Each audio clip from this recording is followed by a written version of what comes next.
tous, ici Thomas Comics, j'espère que vous allez bien, moi ça va très bien et aujourd'hui je ne vais pas vous parler des années 90. Aujourd'hui je vais plutôt vous expliquer les origines d'Aquaman, le 53e plus grand héros, mais surtout connu pour être le pire super-héros en fait de tous les temps, dont le seul pouvoir est de parler aux poissons.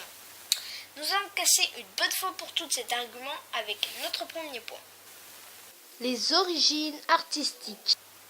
Aquaman fut créé pendant les années 40 par le scénariste Mort Wisinger et le dessinateur Paul Norris. Il apparaît pour la première fois dans Fun Comics numéro 73 et c'est déjà notre deuxième partie. L'histoire fictive. Aquaman, alias Arthur Curry, était le fils d'Atlana, une princesse atlante bannie d'Atlantis en raison de son intérêt et de fréquentes visites dans le monde de la surface. Un jour de terribles tempêtes, Thomas Curry, un gardien de phare, trouva Atlana sur la plage inconsciente. Thomas la sauva. Thomas et Atlana tombèrent amoureux et ils donnèrent naissance à Arthur. Mais quand il était bébé, Arthur était déjà doté d'une force surhumaine et d'une super vitesse. Un jour, le jeune Arthur resta 2 heures sous l'eau sans respirer. Il peut ainsi communiquer avec les créatures marines. Un jour, Atlana mourut, mais avant cela, elle lui avoua être une reine exilée de l'Atlantis, faisant ainsi de Thomas, le père, le gardien de phare, le futur héritier du trône. Suite à cet événement, Thomas éleva tout seul Arthur en lui apprenant à contrôler ses pouvoirs. Les capacités d'Arthur sont une super force, le pouvoir de parler aux poissons, mais également de contrôler et d'être le roi de puissantes créatures marines comme le Kraken. Mais l'histoire d'Aquaman a pas mal changé au cours des années, et c'est justement notre troisième point, l'évolution.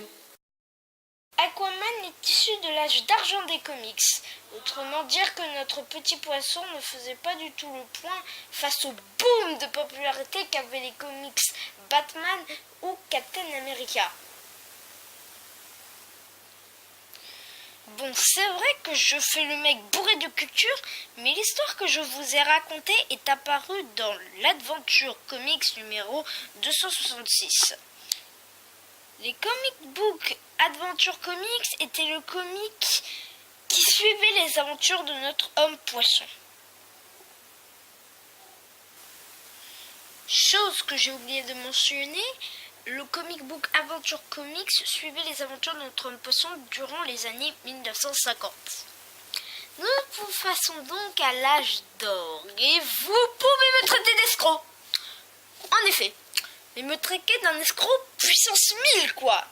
En effet, l'âge d'or vient avant l'âge d'argent, ce qui fait qu'Aquaman vient de l'âge d'or et non de l'âge d'argent.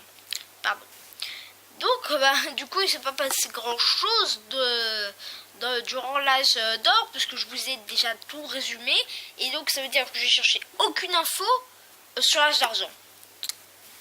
Bon, vous pouvez quand même noter pour le fun que dans le Adventure Comics numéro 103, Green Arrow et Superboy étaient en compagnie apparaissaient dans le comics.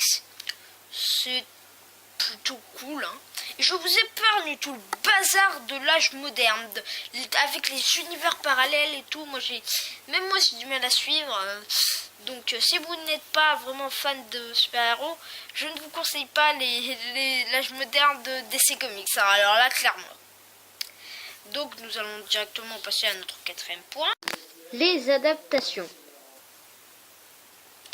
Il y a eu 12 adaptations d'Aquaman. 11 si on enlève une citation. Allez, on se dépêche. En 1968 à 1970, il y avait une série d'animation de 36 épisodes de 30 minutes. La série Aquaman en 2006, où seul le pilote est sorti. C'est un peu bête. Petite anecdote, dans les années 2000, il apparaît dans un épisode de Bob l'éponge. LOL. Il est aussi dans la série Smallville. En 2001, il est interprété par Alan Ritchson. En 2001, il est l'un des personnages principaux de la série d'animation La Ligue des Justiciers. En 2008, il apparaît dans 4 épisodes de Robot Chicken. En 2008, il est dans la série Batman l'Alliance Zéro, le retour aux années 60 si vous vous souvenez. En 2008, il est dans la série Justice League The New Frontier. En 2010, il est dans le jeu vidéo DC Universe Online. En 2012, il est dans l'excellent Injustice, les dieux sont parmi nous. Il apparaît dans un épisode de South Park et il est même cité dans la superbe série Flash en 2014. Enfin, on va donc passer à notre 5e partie. Mon avis. Je ne suis pas très fan d'Aquaman, mais je devais faire une vidéo sur lui pour vous montrer que le seul pouvoir d'Aquaman n'est pas que de parler aux poissons, parce que c'est vraiment tout ce que tout le monde passe.